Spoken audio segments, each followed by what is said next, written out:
Olá, queridos. Esse é o famoso vídeo que eu quero dar de presente para vocês, pro Dia das Mulheres. Faz tempo que eu tô querendo, mas hoje eu dei uma organizada nas ideias aqui para poder não deixar nada de fora, para a gente destrinchar mesmo essa obra que é fantástica. Para começar, claro que eu tenho que dar a dica onde é que esse livro tá, porque esse livro não está publicado. Tem uma pessoa maravilhosa que, inclusive, eu acho que algum leitor, alguém me deu uma dica, me passou o contato dela e eu perdi na confusão de tantas mensagens, que é a Luciana Calado. Ela tem uma tese de doutorado chamada A Cidade das Damas. Tá? Nessa tese, o anexo da tese é a tradução do livro A Cidade das Damas, da Christine de Pizan. É uma tese de 2006 que ela defendeu na Universidade Federal de Pernambuco. Vocês encontram, está online, gratuito, ok? Então, ela fez deu essa grande contribuição em traduzir uma obra tão significativa. Eu digo significativa por várias razões. A Christine de Pizan talvez seja uma das primeiras autoras mulheres a construir argumentos para defender a posição feminina. Antes dela, talvez um homem, que era o Boccaccio, Giovanni Boccaccio. Tanto é que o livro da Christine de Pizan deve muito a esse livro, às mulheres famosas, famosas, que eu fico sem nada se é ilustres ou famosas. A ilustres é do Petrarca, que também, inclusive, você vê como esses trabalhos de tese, de tradução do pessoal do campo da literatura é importante, né? Da Thalita Giuliani, ela traduziu também o Boccaccio, tá? Que é sobre as mulheres famosas. É um livro de 1361, também do século XIV, em que o Boccaccio vai dizer, ele fala assim, escrevi esse pequeno livro antes para o elogio do sexo feminino e para o deleite dos amigos e para o elevado interesse da sociedade. Então ele escreve com esses três objetivos, né? Elogiar, deleitar os amigos e porque realmente é importante. E aí lá pelas tantas ele até diz o seguinte, olha, de fato eu me admirei e muito que as mulheres tenham tido tão pouca influência junto aos autores, ao ponto de não alcançarem qualquer consideração à sua memória em descrição específica alguma, embora conste de maneira evidente nas histórias mais amplas que algumas mulheres realizaram não poucos feitos de forma tão corajosa quanto forte. Então ele está dizendo, ó, não é pelo fato delas não terem feito muitas coisas que elas não mereceriam obras, né? E a Christine de Pizan vem um pouco a reboque disso, né? Tentando defender calúnias, agressões que vários autores faziam contra as mulheres, e ela vai, na linha do Boccaccio, reunir um conjunto de mulheres. Então, o que o Boccaccio faz? Praticamente, ele vai lembrando, contando uma espécie de uma série de biografias de mulheres importantes durante a história, e mulheres reais e mitológicas e ficcionais, por assim dizer. Ele faz essa mistura aí, que inclusive a Christine de Pizan também faz, no livro dela de 1405, A Cidade das Damas. E é interessante que ambos vão falar da Aracne, a famosa Aracne, que todo mundo me pergunta por que a aranha. Tem até um vídeo também aqui no YouTube em que eu explico, são 14 minutos, não é uma coisa fácil de responder assim de imediato, não. É um mito de uma mortal que vai desafiar uma deusa e que eu a nomeei como a musa da sociologia, né? Uma grande figura aí da sociologia, uma imagem muito interessante. Depois a gente pode falar um pouquinho da Aracne. Vamos lá, então? Então, contado aonde está aí o Caminho das Pedras, para vocês terem acesso a esse livro, é só colocar o nome da Luciana Calado, Cidade das Damas, vocês vão achar aí a tese dela pela Universidade Federal de Pernambuco de 2006. Deixa eu contar um pouquinho quem foi Christine de Pizan, falar um pouquinho da biografia dela. Ela nasceu em Veneza em 1300. Tô colando aqui, viu, gente, meu caderninho, ó. Eu fiz um resumão aqui do livro e tudo para eu já ir falando com vocês, não perder nada, para a gente se deleitar com todos os detalhes desse livro maravilhoso. Espera aí que tem uma parte do livro que tá aqui, que é grande, olha. Deixa eu até mostrar para vocês. Tem a tese da Luciana, que é essa parte aqui, que é a tese, e depois vem a tradução do livro. São 3 livros, praticamente uma trilogia também, olha que curioso, né? Acho que eu tenho muitas conexões com a Christine de Pizan. Fiquei muito impactada com a obra dela, talvez a primeira obra aí, né? em defesa das mulheres, não contra os homens, mas em defesa das mulheres. Isso eu acho muito legal, né? Até a própria Luciana Calado, deixa eu até pegar aqui um trechinho que ela faz, ó. Na página 75, tem umas coisas que eu lembro até o número da página quando eu começo a ler muito, ó. Aí é mesmo, 75. Ela diz o seguinte, que esse livro, A Cidade das Damas, não representa uma querela das mulheres. Querela, gente, era um nome utilizado antes de usar feminismo, que é um termo que só surge no século XX, se falava querela das mulheres, a querela. Querela é uma reclamação, né, lamentação, é nesse sentido que é querela. E aí a Luciana vai dizer, não representava uma querela contra os homens, como se vê frequentemente na literatura. Trata-se mais precisamente de uma querela das virtudes, da justiça, contra os vícios da humanidade, colocando em evidência as qualidades do sexo feminino, não de maneira arbitrária, falando, né, questionando a questão biológica, tarará. Então ela fala, não é um livro contra os homens, é a favor das mulheres, no sentido de elogiá-las, né? É por aí que ela está falando. Né? Então vamos lá, Cristina de Pizan é uma italiana, ela nasce em Veneza em 1364. O pai dela, que se chamava Tomás de Pizan, foi professor na Universidade de Bolonha. Parece que era uma figura muito erudita, muito culta. E ele é convidado pelo Carlos V, da França, a se mudar para Paris e a ser uma espécie de professor lá em Paris e tudo mais. E ela vai se mudar, então, com apenas 4 anos para Paris. E o pai dela era um grande incentivador de que ela fosse educada, assim como os homens, né? Eram educados na época, em todos os conhecimentos, na ciência. E como ele era um grande erudito, ele vai, então, educar sua filha, que vai ter acesso à famosa biblioteca do Carlos V, que é considerada uma das mais importantes de toda a Europa. Então, é uma mulher que vai ter acesso ao conhecimento. É a biblioteca do rei. Ela se casa com 15 anos apenas, em 1379, com Etienne Castel. Ela é muito feliz nesse casamento, ela passa 10 anos casada e ela passa depois por alguns problemas, né? O pai dela morre, que era uma pessoa que ela amava muito. Ah, isso é interessante também falar. A mãe dela era contra ela estudar e o pai era o grande incentivador. Olha para você ver que muitas vezes não é tão óbvio assim na vida, né? Tem até uma passagem que ela tá, porque o livro dela é citar um conjunto de mulheres também, e ela vai falar de uma mulher que foi educada pelo pai. Eu acho que até muito autobiográfico esse trecho, talvez ou ela pegue uma história que reflita a sua própria história, né? E aí ela fala isso, que a mãe era contra, que a mãe queria só que ela bordasse, fiasse, se tivesse a vida meio doméstica, e que ela não, que ela queria outras coisas. E aí tem uma frase bonita, um provérbio que diz o seguinte, o que a natureza concebe, ninguém consegue tolher. Então, como ela tinha essa linda vocação para escrever, para ser uma autora, ela foi considerada uma das primeiras escritoras profissionais da história, né? Ela pode ser considerada.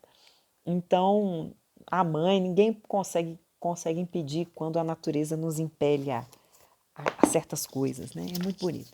E aí o pai dela morre, ela sofre muito, e depois o marido dela morre. 3 anos depois da morte do pai, o marido morre. E aí tem uma coisa bonita, ela escreve uma série de poemas aí durante o luto. Eu até fiquei muito emocionada, porque eu estou vivendo também um luto, né, da minha avó. Eu entendi exatamente tudo que ela disse, que vê na página 26, 27, olha eu aqui. Na página 26, 27, ela diz o seguinte: há 5 anos tenho te lamentado, né, a falta do marido, diversas vezes com o rosto choroso, desde o dia que a alegria me foi retirada. Que meus males queixosos sejam por ti aliviados. Ela está falando da morte. Ela está se dirigindo à morte, na verdade, mais do que ao marido. E aí tem um outro poema que ela diz o seguinte: maldita vida, que dura tanto, pois nada mais me apetece. Apenas morrer, continuar vivendo, não tem mais sentido. Depois que morreu aquele que me deixava em vida. Para qualquer lado que me vire, nada, não vejo nada que me pareça importante. Pesado, né? E ela vai, inclusive, vender, né, essas poemas, essas traduções, ela vai usar a própria dor para criar, de certa forma, ainda que ela diga que seja muito pesada, é a própria literatura que vai fazer ela sair desse buraco, desse desejo de morte, né, dessa luta. Então ela passa a viver das próprias publicações, ela passa a se sustentar e sustentar sua família. Ela publica mais de 15 livros, poemas, faz traduções, etc. E hoje nós vamos falar, tem 2 livros importantes que ela trata sobre a mulher. A Cidade das Damas, que é um livro de 1405, e Três Virtudes, de 1406. Nesses livros ela vai defender basicamente que a origem e a diferença entre os homens e mulheres é social, e que não tem nada de biológico, né? O que Simone Beauvoir vai fazer muito depois, fica célebre, ela já está fazendo lá na Idade Média. Ó, que bacana! Por isso que é tão atual, é um livro absolutamente atual, que ela vai tocar em questões que até hoje as mulheres são criticadas por elas, vocês vão ver ao longo que eu vou escrevendo cada livro, vocês vão perceber isso aí. E depois ela vai morar num convento, em 1422 ela vai para o convento, fica 8 anos até morrer, em 1430.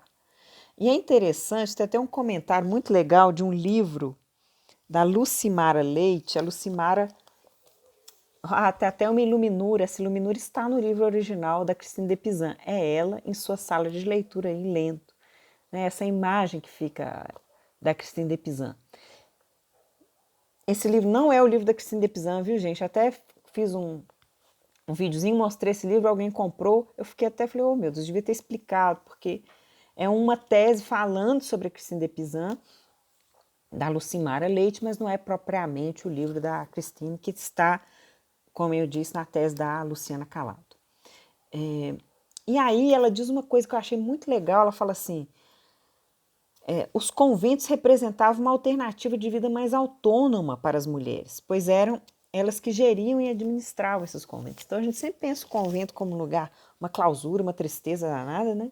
E aí, quem sabe não, né? Até para a própria Christine de Pizan, que adorava ler, ficar lá, é uma alternativa de autonomia, até mesmo porque essa coisa da virgindade, que as mulheres não tinham filhos, né? Não ter filhos às vezes é uma grande autonomia, viu, gente? Digo eu pela minha própria experiência, que decidi não tê-los. Mas, assim, o convento também, no caso da Christine de Pizan, ela teve filhos, mas já estavam grandes, e ela vai poder viver essa experiência da clausura e de uma certa liberdade até a sua morte. Então, basicamente é isso. É um livro, então, como eu já disse, que vai se inspirar muito no Boccaccio. Praticamente ela cita várias mulheres que o Boccaccio já citou. Ela deixa algumas de fora, espertamente, porque é o seguinte, o Boccaccio, ele vai falar de mulheres virtuosas e não tão virtuosas. Ele põe umas Carol Conká dentro do livro dele. E umas mulheres terríveis. Ele até mesmo fala famosas no sentido amplo, não só e nem só católicas, né? Porque a Christine de Pizan é católica e ele coloca as pagãs, as que estão na mitologia, as Cassandras e Medeias e tudo mais. E a Christine de Pizan dá uma peneirada, ela só põe as virtuosas para dentro lá da sua cidade, que é uma imagem metafórica, um espaço metafórico de construção desse lugar das mulheres, de uma certa fortaleza para elas, né? É bonito, eu vou explicar isso um pouquinho mais. Mas, e é legal que o Boccaccio fala da Aracne, né? Eu já falei, e a Christine de Pizan também vai repetir a Aracne lá no livro dela. Tô toda borrada, tô vendo aqui, gente. Pus o brinco. Eu fiz um vídeo aí para vocês, estava sem um dos brincos. Estou tão atordoado com tantas coisas que eu estou fazendo, tudo ao mesmo tempo agora, né? Mas é isso, vamos voltar lá. Ela também se baseia muito nessa ideia de diálogos, então acho que ela se inspirou muito em um livro do Platão, A República. Eu até citei ele aí, que Platão faz questionamentos muito interessantes sobre se a mulher deveria ter a mesma formação dos homens, a mesma educação e fazer as mesmas tarefas, os mesmos trabalhos e funções, né? E o Platão, nesse livro, ele vai fazer uma espécie de diálogo entre o Sócrates, que foi o grande mestre dele, com outras pessoas. E a Christine de Pizan também faz isso. O livro dela é todo um diálogo entre ela própria, escritora, ela se coloca no livro, e a Três Damas, que são 3 alegorias que seria a razão, a retidão e a justiça. Então, ela dialoga com essas três mulheres, entre aspas, durante todo o livro. E ela mesma coloca suas inquietações sobre as críticas que se faziam às mulheres, né? O livro é para responder por que as mulheres foram tão odiadas pelos homens, por que elas são tão criticadas por eles, né? Será que eles tinham razão ou não? E aí a própria razão responde a ela uma série de coisas e é genial. É muito sagaz a própria arquitetura do livro. Ela também, segundo a Luciana Calado, vai se basear na Divina Comédia, na estrutura formal, e ela vai criticar um livro que é o Romance das Rosas, que é do Jean Dumas, que é uma figura que é quase um best-seller da Idade Média, esse Romance das Rosas, que vai circular muito, que vai falar mal das mulheres. Então, o livro dela é uma contraposição a esse livro do Jean Dumas, que é um livro de 1275, 78, a datação dele. Então é isso, gente. Vamos entrar no livro, então? Vamos tentar ver o que esse livro vai nos dizer. O livro é praticamente uma citação do livro do Boccaccio. Então, ela vai reunir um conjunto de mulheres importantes, como eu disse, dando aquela peneirada moral e religiosa, apesar de que ela coloca umas pagãs lá no meio também, as que ela considera que foram virtuosas. Depois ela vai, então, fazer uma moldura ficcional, criando um diálogo entre essas personagens, que eu já disse, as alegorias, né, da razão, retidão e justiça. E ela usa uma metáfora. E essas três damas vêm até ela para que ela tivesse uma missão, a própria Christine de Pizan, que era construir uma cidade para as mulheres, para essas mulheres virtuosas. Ou seja, ela tem, o próprio livro vai ser essa cidade. Então a metáfora, olha que bonita. O livro é a construção de uma certa proteção de argumentos para reunir mulheres virtuosas. Então a cidade tinha uma dupla função, ou o livro, reunir mulheres virtuosas e protegê-las dos ataques que elas estavam sofrendo aí pelos homens, né? Então é bem legal, né? Então ela cria um espaço imaginário e cada mulher vai ser uma pedra desse muro que ela vai armando para nos defender aí dos ataques. Então no livro 1, é muito legal, todo o livro é muito, você vê que é de uma mulher muito erudita, muito sagaz, muito inteligente, né? Então eu vou mostrar aqui para vocês um pouco o sumário, que é bem complexo, do primeiro livro. E cada título de cada trecho é muito propositado, muito bem armado. E essa coisa dela se colocar na narrativa também achei muito legal. O primeiro livro, ela já começa, o início eu acho genial, ela fala assim: aqui começa o livro da Cidade das Damas, cujo primeiro capítulo narra como e com qual propósito este livro foi escrito. Olha que legal, ela já começa falando: eu vou te explicar por que eu escrevi isso aqui. E aí ela começa narrando, ela mesma, ela diz assim: um dia estava eu, como de hábito, com a mesma disciplina que rege o curso da minha vida, recolhida em meu gabinete de leitura, cercada de vários volumes, tratando dos mais diversos assuntos, com a mente cansada por ter passado um tempo estudando sentenças complexas de tantos autores. Olha que legal, vou até pegar o livro de novo, que é bem essa imagem mesmo, né? Gente, cadê onde que eu pus? Ai, meu Deus, minhas deusas. Peraí que eu fiquei até presa aqui. Não tô achando. Eu queria mostrar para vocês de novo a imagem. Eu me perdi aqui no meio da confusão. A imagem aqui achei. Né? Então ela vai narrar essa imagem, né? Ela ali estudando, como de frequência ela estudava, né? Eu achei muito legal ela dizer dessa ideia do gabinete de leitura, essa ideia de ter um espaço próprio para abrigar a escrita, né? Até a Luciana Calado fala isso, né? A própria Virginia Woolf depois também fala, quase 5 séculos depois, né, da importância da gente ter esse espaço nosso de concentração, reflexão, leitura e escrita. E aí ela vai narrar esse momento que ela está lá, como de costume, né? E ela então, para relaxar daquelas leituras complexas, ela lê todos os grandes autores, ela lê Platão, ela lê Aristóteles, ela lê o vídeo e lá pelas tantas.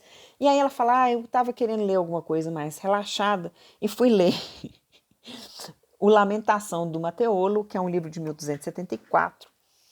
Parecia um livro de literatura mais simples. Ela fala esse livro e depois ela fala também desse o Romance das Rosas, né? E ela fala, poxa, eu fui ler aquilo, meu Deus, quantas críticas, quantas calúnias contra as mulheres. E ela começa a se perguntar, né, por que que os homens maldizem as mulheres? Esse é o grande tema do livro dela. Por que que os homens maldizem? Existe uma misoginia, né, que a gente vai usar esse termo depois, né? E ela vai entrar numa autorreflexão muito complicada depois dela se deparar com esse livro e ver e começar a falar, poxa, tanta gente já falou mal da mulher, não só ele, né, mas tantos outros, isso dá um start e detona um processo para ela muito complicado a chegar um momento, assim, um ponto em que ela fala, pô, por que que eu nasci mulher? Dela se maldizer ela mesma, né? E aí acontece um fato meio mágico, meio místico, e ela se perguntando isso, se questionando, aparecem essas três mulheres para ela no escritório dela. Então ela é como se ela narrasse a vida dela e de repente, misticamente, magicamente, três damas muito distinguidas aparecessem na frente dela para consolá-la, ou seja, para dizer, pô, calma, você é mulher, mas você tem o seu valor, etc. E elas vão tentar até ela mesma diz isso no texto, retirá-la da alienação. E aí é muito engraçado, uma das damas chega para ela e diz o seguinte, o que que aconteceu com o seu bom senso? Né? Por que que você está achando que porque você é mulher você não tem valor? Né? Então, deixa eu até achar essa página, na 122, agora eu estou lendo aqui, não estou lembrando essa página. Ela fala assim, o que? Ela faz essa pergunta, o que aconteceu com o seu bom senso? Percebe que mesmo os maiores filósofos, isso a dama falando para ela, mas ela mesma escrevendo tudo, né, gente? É um diálogo que ela estabelece com ela mesma, criando interlocutoras.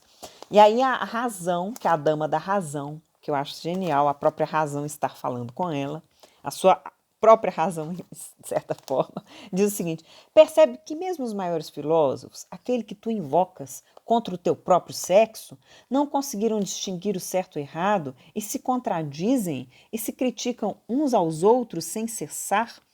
E ela fala, não sabe que as melhores coisas são discutidas e debatidas? Então ela fala, poxa, não é porque o Aristóteles falou que a mulher não tinha valor que você tem que acreditar nisso, né? Aí ela até diz isso mesmo, literalmente. Ora, pareces acreditar que tudo o que dizem os filósofos é digno de fé e que eles não podem se enganar. E aí ela começa com os exemplos ótimos de matar, assim, né? Essa razão é realmente muito razoável. E ela fala, pô, aí ela dá o exemplo do embate entre Platão e Aristóteles, quer dizer, um embate no campo das ideias, né, que a gente faz depois, não que ele tenha existido de fato. Que o Platão, como eu já até narrei para vocês em A República, ele vai dizer que não tem diferença nenhuma entre homem e mulher, que o fato da mulher parir não a torna inferior, né? Ao contrário do que diz o Aristóteles depois. O Aristóteles vai falar de um defeito biológico da mulher, que ela é inferior ao homem e que ela é moralmente inferior e tal. E aí a razão vai dizendo, tá vendo? Se o Aristóteles e Platão não concordam sobre uma ideia, eles se contradizem. Eles não são Deus, né, para dizer isso é isso. Tararara.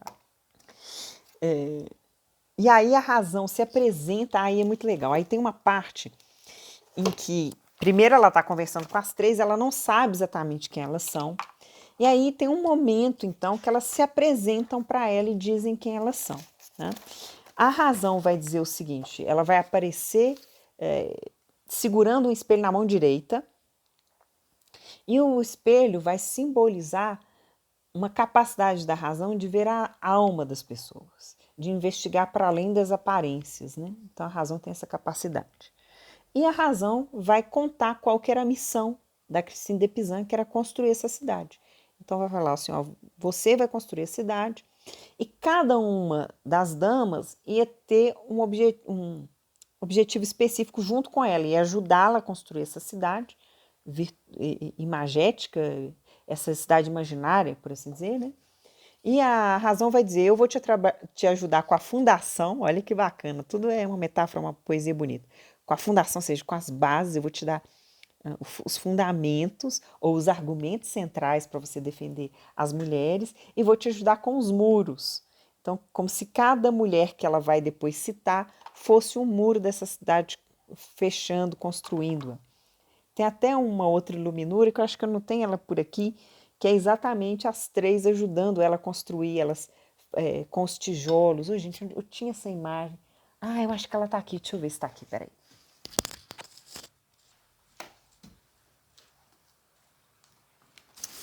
Ô, gente, tem hora que é bom que minha memória funcione tão bem que, olha.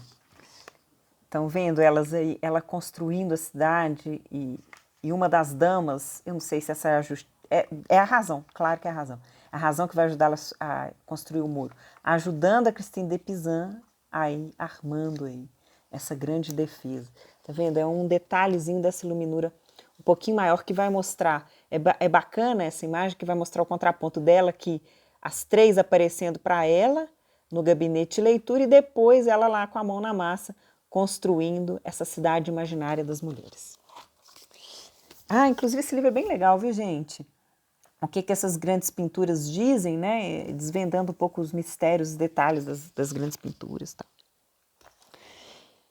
E aí a segunda dama se apresenta para ela, vai dizer que ela é retidão, ela carrega uma régua, a régua no sentido de separar o que é bom e mal, o que é justo e injusto, e ela vai ajudar na construção das medidas dos prédios e tudo mais, né? Nessa coisa. Depois a terceira dama também se apresenta, vai ser a justiça, e ela vai carregar uma taça de ouro na mão, que vai dar a cada um o que ele merece, né? A ideia da meritocracia e do mérito. E aí é muito legal que lá pelas tantas a Christine de Pizan questiona assim, mas será que eu vou dar conta disso tudo? Ela falou, primeiro porque eu não sei nada de engenharia, como é que eu vou construir uma cidade? Eu não tenho força e tal, eu sozinha vou construir uma cidade. Mas aí também, ao mesmo tempo, ela responde, diz, se vocês me deram, se vocês três grandes damas, tão importantes, né, me deram essa missão, é porque eu vou dar conta dela, que para Deus nada é impossível, ela até diz isso e vai citar várias passagens do Evangelho, né, que Deus dava uma missão para algumas pessoas, construir a Arca de Noé, aquela confusão toda, e as pessoas faziam, né, teriam as condições para isso. E aí ela fala, vamos parar de conversa, razão, vamos lá começar com a fundação das cidades. Ah, eu vou ler esse trecho. Esse início também é outra coisa bonita desse livro. Quer ver? Deixa eu procurar aqui, está na 131. Isso também está anotado ali. 131. Aqui. A dama... Aqui ela fala, aí a razão chama a Christine de Pizan, vamos começar a obra, né? Fala, levanta-te, filha, sem mais demora, partamos ao campo das letras. Olha que legal. Então, o campo onde vai ser construída a cidade é o campo das letras, porque é uma imagem, né? É nessa terra rica e fértil que será fundada a cidade das damas. Lá onde se encontram tantos frutos e doces rios, lá onde a terra abunda em tantas coisas boas, pega a enxada da tua inteligência e cava bem. Em todo lugar em que verás as marcas da minha régua, faça um buraco profundo. Quanto a mim, ajudar-te-ei carregando sacos de terra sobre os seus próprios ombros. Olha que bonito. Depois ela chama essa enxada da inteligência também da enxada da indagação. E é assim que elas vão fundar. Olha, eu estou até arrepiada. Os fundamentos dessa cidade se dão por questionamentos e respostas que vão aprofundando para Christine de Pizan as dúvidas e, como se diz, preenchendo essas dúvidas com argumentos sólidos. Por isso que a Dama da Razão diz lá pelas tantas que essa cidade nunca será destruída. Como é no campo das letras, será um livro, essa cidade será eterna. E ela valerá para as mulheres do passado, do presente e do futuro. Não é à toa que nós estamos lendo Christine de Pizan hoje, no Dia Internacional das Mulheres, e esse é meu presente para vocês. Então vamos lá. E aí, a primeira questão é, a Christine de Pizan pergunta para a razão, por que tantos homens maldizem as mulheres? Eles fazem isso por ódio? A famosa misoginia?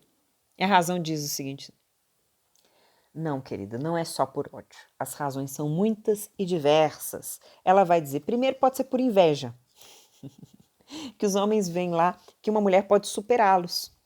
Tanto é que lá para frente ela diz isso também, fala, por que os homens não querem que as mulheres se eduquem? Porque eles têm medo que elas os superem, que elas, tendo os mesmos instrumentos, façam coisas melhores. Depois ela diz, pode ser por impotência sexual mesmo. Ressentidos, eles vão lá e atacam as mulheres. Pode ser por maldizer, porque tem muito homem que maldiz Deus e todo mundo. E pode ser também por erudição e vaidade, como um outro amigo dele escreveu contra, o outro vai lá e repete. A famosa espiral do silêncio. E aí ela diz o seguinte, a Cristina Pizan, mas e o Ovídio? O grande poeta Ovídio publicou lá os remédios de amor, a arte de amar. Por que ele fala tão mal das mulheres, né? Aí a Razão fala assim, poxa, olha, o Ovídio não é um bom exemplo, não. O Ovídio era uma figura super promíscua, ele vai ser, inclusive, ter relações sexuais com mulheres casadas, vai ser condenado ao exílio. Inclusive, ele foi castrado, não sei se isso é verdade, eu até procurei, pesquisei e não achei. Mas segundo aqui a Dama da Razão, ele inclusive foi castrado, e por ele ser impotente sexualmente, ele sai falando mal das mulheres. E ela fala, mas e o Aristóteles?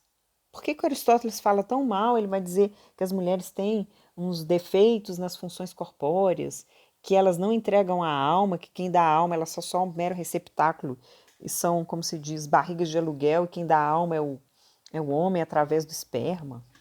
Umas coisas malucas do Aristóteles. E aí a Dama da Razão sem paciência, ela mesma, né?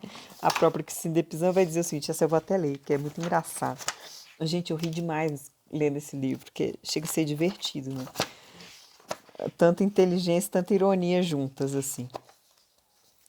Ai, cadê? 137. Aí ela fala assim, dizem que era Aristóteles, não dá para acreditar que um filósofo tão importante tenha se permitido a dizer tamanha asneira. Ela chega a dizer isso, né? Um amontoado de mentiras, ela fala assim. Então ela vai já detonar o Aristóteles. Depois mas ela ao mesmo tempo reconhece a importância do Aristóteles, não é que ela desqualifica totalmente, não. Mas nos aspectos, na crítica às mulheres, e justificar biologicamente isso, falar uma besteira isso aí, né? De falar que a gente não dá alma para os filhos da gente. Depois ela fala assim, mas e Adão e Eva? A Cristina de Pizan pergunta para a Razão. Sempre falaram que o Adão vem primeiro, depois vem a Eva, que por isso ela é menor que ele. Aí a Razão responde assim, olha, mas você já percebeu que a Eva foi feita da costela? Ela não foi feita do pé. A costela é para ser do lado, não é para ser inferior, não é para a mulher se rebaixar ao homem. Eu achei ótimo. Mas eu até usaria outro argumento, viu? Ela tem que conhecer Lilith. Lilith nasce, que é uma mulher, inclusive retirada aí da Bíblia, mas nas Bíblias mais antigas ela inclusive está, que é uma mulher que é criada ao mesmo tempo e feita do mesmo pó, do barro também, como o homem, e ela justamente ela entra em conflito com Adão porque ela não quer ficar por baixo. Ela fala, eu sou igual a você nas relações sexuais. Então, como eu não quero ficar por baixo, eu quero ficar igual por cima também. Aí eles brigam, ela vai embora. E ela não quer voltar, e por conta dela fazer essa pirragem, não querer voltar para o Adão, ela vai se associa aos demônios, vai para o inferno. E a Eva seria a segunda mulher. Então, por isso que na Bíblia ele fala, não é bom que o homem esteja só, mas é porque ele é abandonado pela Lilith, que não quer saber dele mais, porque não queria ser inferior a ele. E aí, por isso que Deus cria uma segunda mulher, por isso que ele faz a partir da costela, porque a primeira já havia sido criada simultaneamente. Quem quiser saber mais sobre a história da Lilith, tem pesquisas bacanas que vão mostrar, né, como é que ela tem origens mesmo, né, mais antigas, aí, inclusive comprovadas, mas aí eu recomendo esse livrinho aí, não vou ficar falando muito disso, porque a Cristina de Pizan não fala dela.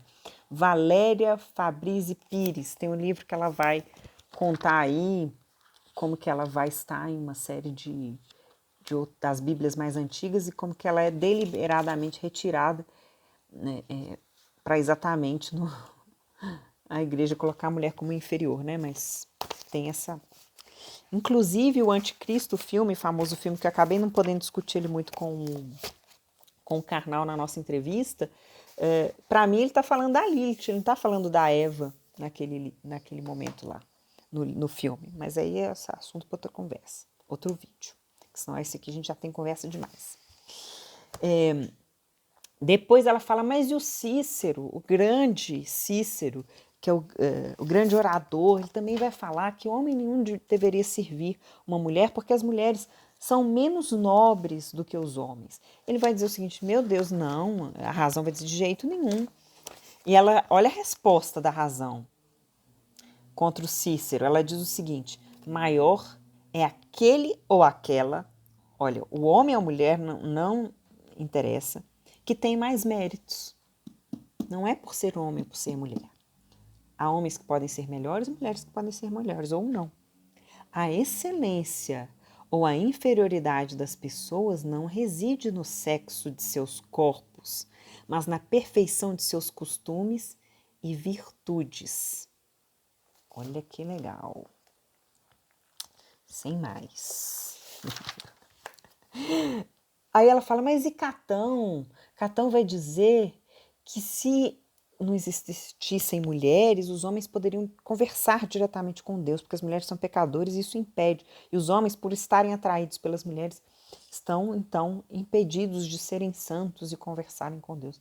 Ela vai dizer, que é isso? Você está esquecendo de Maria? Maria foi a grande intermediária dos homens. E ela que, inclusive, tornou possível a vinda de Jesus, etc. Ela vai usar esse argumento. Aí o Catão continua falando, mas a mulher é uma rosa cheia de espinhos. E ela fala assim, pois é, mas não há nada mais agradável do que uma mulher excelente, né? Ver a excelência de uma mulher.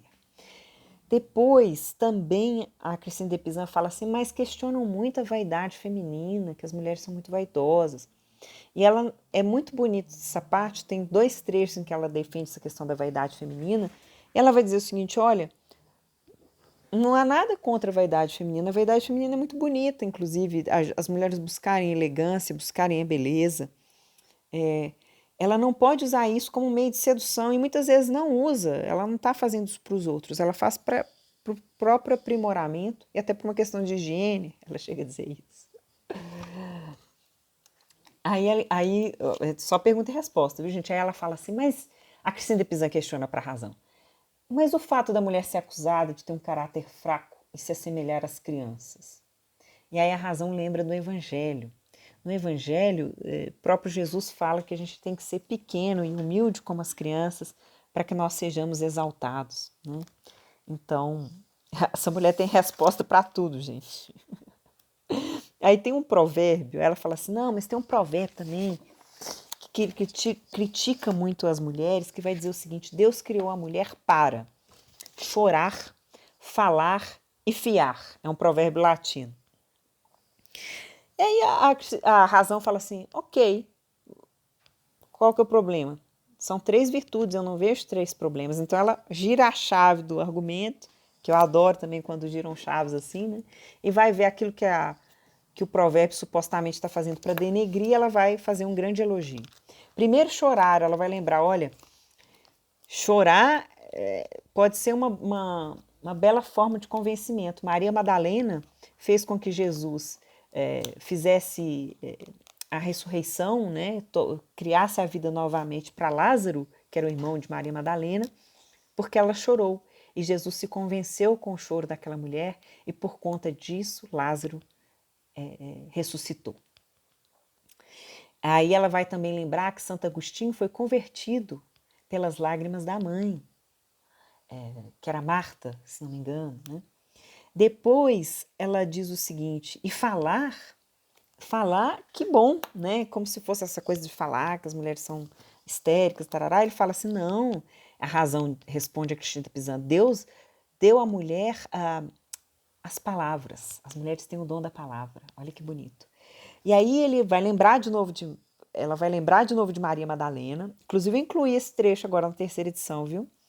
Ele fala, Jesus não teria consentido uma mulher tamanho mistério de conhecer a ressurreição, que Maria Madalena é a primeira a saber e ver a ressurreição de Jesus Cristo, e ir contar para os outros apóstolos do milagre.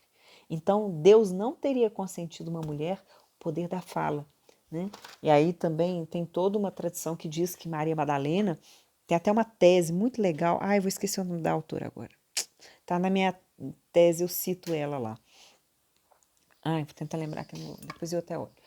E ela vai dizer o seguinte, que Maria Madalena era uma grande conhecedora do Evangelho, talvez uma das, entre os apóstolos, a apóstola dos apóstolos, inclusive há uma nova bula papal do Papa Francisco, reconhecendo isso, que Maria Madalena não era prostituta, olha, a própria igreja, que isso foi uma deturpação do Gregório Magno, né, que na Páscoa de 599, eu acho, né, vai associar Maria Madalena a uma prostituta, criar 3 passagens da Bíblia, aquela que fala da prostituta, mas não fala que é Maria Madalena, ele associa e diz que é para denegrir exatamente o poder que essa mulher vai ter junto a Jesus como sendo a grande apóstola entre os apóstolos.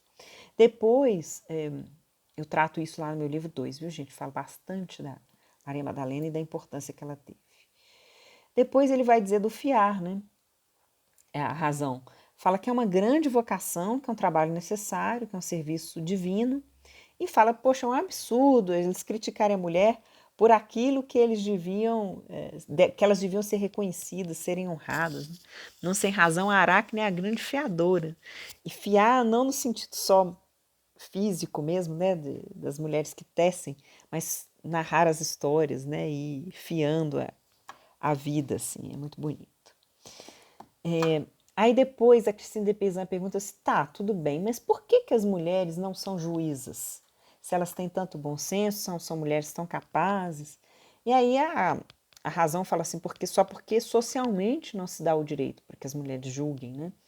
Ela chega a dizer lá pelas tantas que várias mulheres dão prova do bom senso delas, que qualquer atividade é conveniente para uma mulher inteligente. Ela diz essa frase lá na página 147, para quem for pegar a tese. Qualquer atividade é conveniente para uma mulher inteligente. E aí ela vai dizer, não estou falando que todas as mulheres são inteligentes não, viu? Que meritosas e tal. Tanto é que ela usa falar, existem mulheres, muitas até inteligentes, ela fala, existem mais mulheres inteligentes do que parvas. Adorei essa palavra. Agora, quando você quiser xingar alguém, você fala, você é parvo ou parva.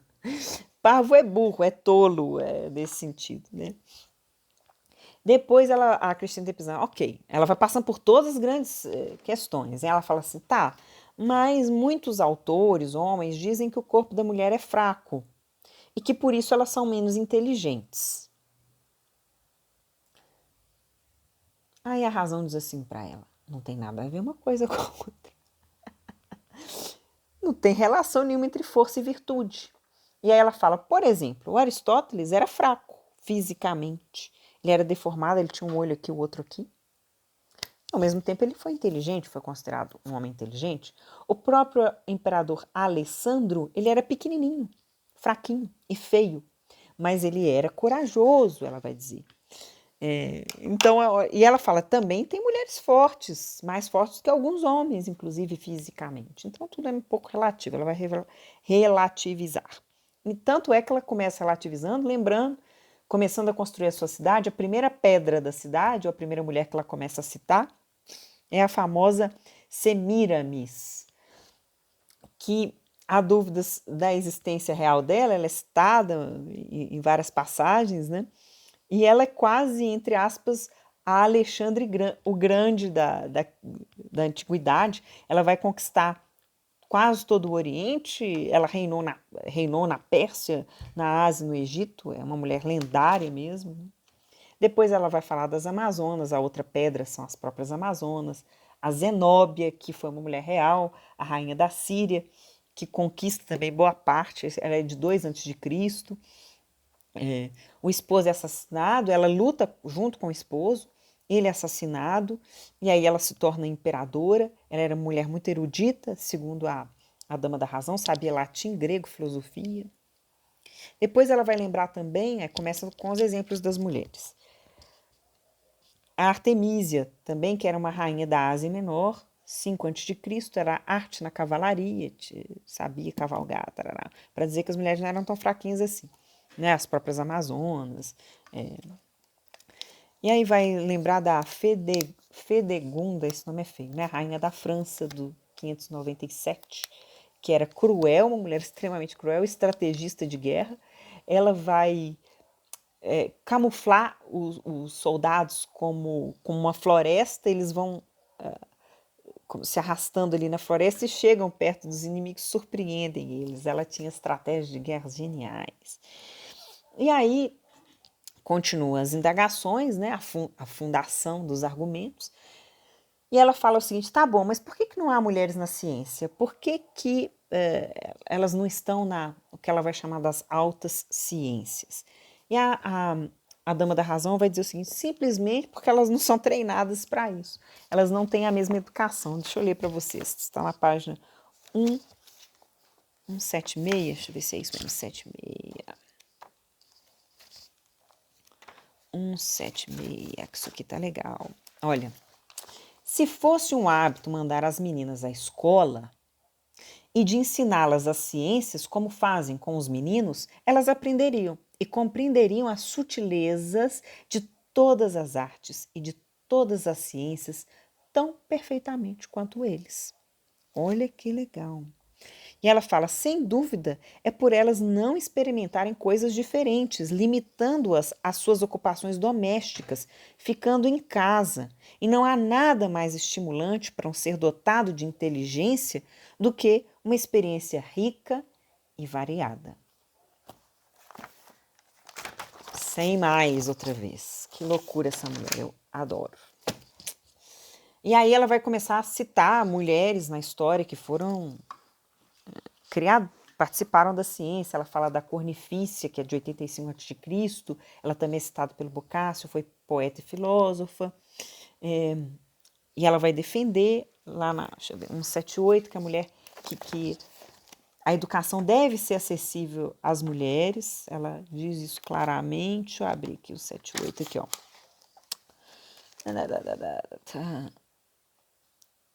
Aqui, ó. Se elas querem estudar, isso deve lhes ser acessível como aos homens. Podem conseguir uma fama eterna através de um trabalho honesto, como os grandes homens gostam de conquistar. Acho legal ela falar da fama, da busca pelo reconhecimento sem pudor, assim, como se fosse uma coisa legítima. Por que não? Elas têm que buscar a sua eternidade nessa fama, nesse reconhecimento. E aí as perguntas não param. Cristina Pizan fala assim, mas tudo bem, elas podem ser eruditas, mas elas conseguem criar, elas conseguem produzir ciência, conhecimento, artes. E aí a razão vai começar a dar outros exemplos. Ela fala assim, vou te falar da Nicostrasta, ou Carmenta, conhecida pelos italianos como Carmenta. É uma grega e ela que vai inventar a língua latina. Quer mais do que isso, né? O latim se torna a grande língua, como o inglês é hoje, atualmente, e ele tem uma tradução e vários países conseguem, o latim cumpriu essa função em grande medida, né? Era a língua erudita e era a língua também de domínio comum, que fazia o conhecimento circular. Então, tudo que era publicado em latim ganhava uma circulação. Então, a gente deve isso a uma mulher, Carmenta. Aí depois a razão lembra de uma mulher mitológica, que é a Minerva, supostamente que criou a tecelagem, a guerra, as armaduras, a cavalaria. Ela criou a flauta, os carros, o óleo de oliva e por aí vai. Depois ela lembra das Ceres, que também supostamente é uma mulher mitológica que vai inventar a agricultura, a farinha, o pão. E ela diz, poxa, tira o homem da selvageria, né, a agricultura. Depois vai lembrar da rainha do Egito, a Ísis, que vai inventar a escrita simbólica e a jardinagem. Gente, não falta mulher aqui nesse livro, viu? Eu não vou falar de todas, não. Uma loucura. Quem quiser exemplo aí. E aí tem umas partes que ela perde a paciência assim, com esses homens que falam mal das mulheres. Tem um momento que ela fala que se calem, até os clérigos que falam mal das mulheres, né? Vão parar de falar bobagem.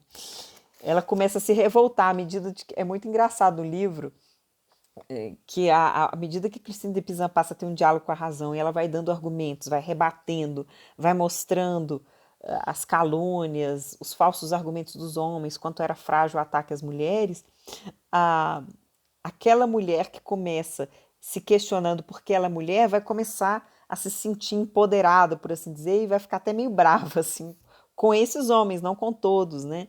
É bom lembrar que a própria Cristina de Pizan tinha uma grande paixão pelo pai, pelo marido, foram grandes companheiros e incentivadores do trabalho dela, inclusive. Aí a gente chega na minha querida Aracne.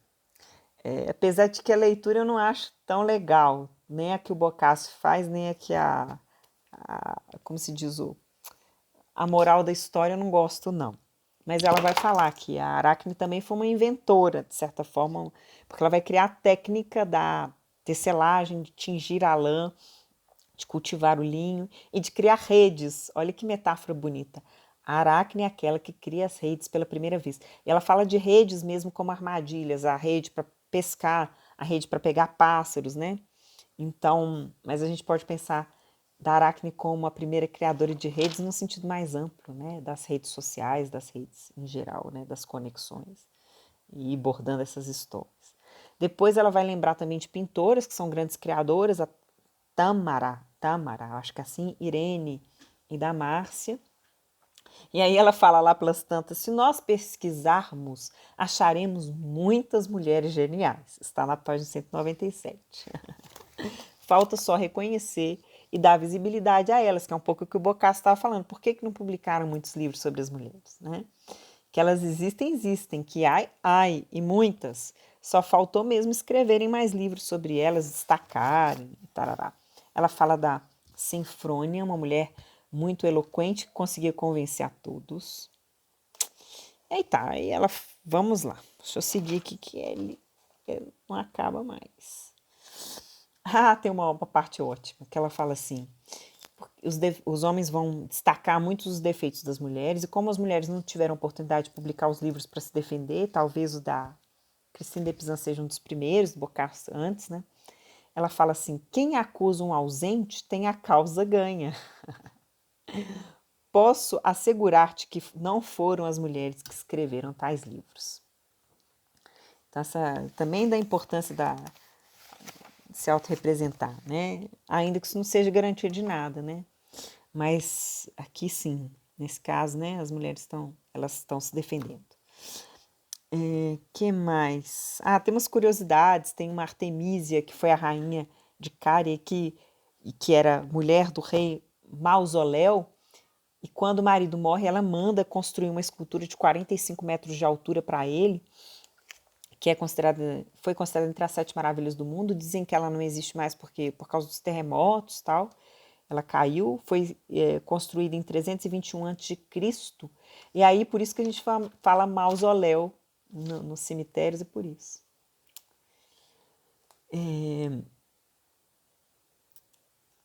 Aí tá, deixa eu ver, fala de Holofernes. E ela fala o seguinte, aí essa parte aqui é legal. Por que os homens são contra as mulheres estudarem? Por que eles não aceitam que elas estudem? Qual que é o argumento para isso? Ela vai dizer o seguinte, olha, esse argumento não se sustenta. A única coisa que a gente pode pensar do porquê que eles não isso está no livro 2 já, viu, gente? Peraí. Livro 2 na página 260. Deixa eu abrir lá que eu vou ler para vocês esse trechinho.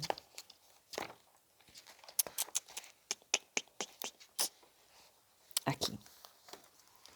Engraçado. Eu falo assim, por quê? Aí ela fala assim, olha, nem todos os homens, isso é muito legal, e principalmente aqueles mais cultos, compartilham a opinião de que é um mal a educação para as mulheres. É verdade que muitos dentre os menos instruídos as acusam, pois iria irritá-los muito saber que as mulheres poderiam saber mais do que eles. Então ela fala, os homens cultos, os homens eruditos não são contra a educação das mulheres, né? Assim como o pai dela não foi e tal. Achei bem legal esse trechinho também.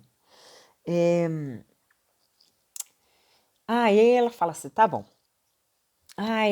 Só uma curiosidade aqui, que ela vai contar uma história também de um momento em que os franceses atacam Roma. E aí as mulheres, para não serem estupradas, contando as astúcias femininas, né? Elas se amarram a frangos mortos, assim, podres, para que elas ficassem tão mal cheirosas, tão insuportáveis, que ninguém quisesse chegar perto delas. Achei ótima essa historinha.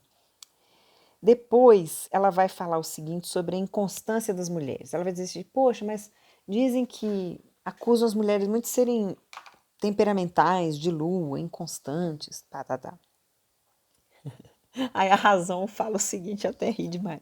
O macaco não enxerga o seu rabo. Sol da cutia, que é um provérbio também antigo, né? O macaco não enxerga o seu rabo, sol da cutia. E ela vai dar um monte de exemplo de homens também muito inconstantes. Fala assim, não é da natureza feminina, não. E aí ela fala do imperador Cláudio, ela fala do Nero, que matou a mãe, matou o pai, matou a esposa. Quando ele matou a mãe, mandou abrir o ventre porque ele queria saber de onde ele tinha saído. Tibério, Otton, que era muito vaidoso, ele falou, acusam as mulheres de vaidade, mas tem homens extremamente vaidosos e inconsequentes, como foi o imperador Otto, Vitélio, vários papas, ou seja, né? Não é uma característica feminina. Também tem muitos exemplos de homens inconstantes. Depois vai falar da avareza. Ela diz não, as mulheres não podem ser associadas à avareza, muito pelo contrário. São mulheres que são muito solidárias. Aí ela vai lembrar da Busa de Palas, que abriga 10.000 pessoas durante a guerra, que a Aníbal vai travar. Ela vai abrigar esses italianos, né? E vai dar de comer a 10.000 pessoas. Aí termina o livro 2, ela dizendo, construir um refúgio honrado, uma cidade fortificada, servirá de morada até o fim dos tempos. Olha que bonito, né?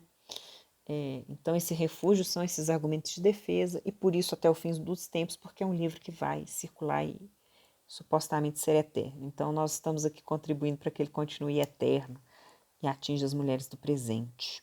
E aí até tem uma frase, vou até ler para vocês, que exatamente ela diz isso. Aqui, deixa eu pegar lá, página 355, para depois quem quiser acompanhar comigo. Deixa eu ver se já está no... já estamos nos finalmente aqui, viu, gente? Vou finalizar com essa frase. Já temos, nossa, quase uma hora de conversa. Mas esse livro valia uma hora de conversa. 355. Todas vocês que amam a glória, e ela entendendo a glória como legítima, a virtude e a notoriedade, poderão hospedar-se nessa cidade, né? Pois ela foi fundada e construída para todas as mulheres honradas, as do passado, do presente e as do futuro. Queridas, é isso. Esse é o meu presente do Dia das Mulheres e espero que vocês tenham gostado aí do vídeo. Já estou até cansado. Foi uma hora de conversa. Espero que vocês não tenham se cansado. É fascinante. Espero que vocês leiam o livro na íntegra. Eu tentei pontuar o máximo que eu pude aqui, a leitura. E é isso. Queridas, então nós não estamos aqui para ser contra ninguém, mas também para exaltar algumas virtudes, não propriamente por sermos mulheres, mas por sermos humanas. Por isso eu prefiro ser individualista. Quando me perguntam o que eu sou, eu digo, usando o meu próprio neologismo, eu sou uma individualista, assim como Christine de Pizan foi, assim como a própria Simone de Beauvoir foi uma humanista, de certa forma. Eu acho que esse é o melhor caminho, né? Como ela mesma diz, há homens bons e ruins, há mulheres boas e ruins, né? O que importa é o mérito, o que importa é a virtude, o que importa é o caminho, por isso o indivíduo e por isso o humanismo. Sejamos mais individualistas. É isso, queridos. Abraço.